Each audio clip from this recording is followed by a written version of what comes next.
Madami pa din pala ditong team labas mga pare.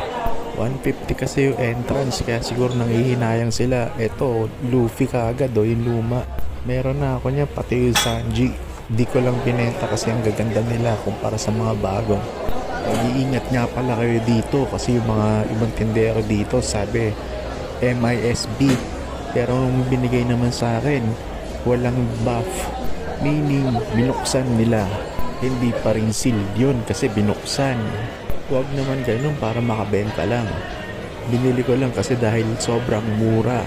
Tapos dun sa isang binilang ko naman, ganun din. Sinasabi niya, ganun daw yung brand na yun. Pero alam ko kung anong brand na yun eh. Siguro yung iba madadaan nila sa bola at wrong information para lang makabenta. Pero hindi uubra sa akin yun mga pare.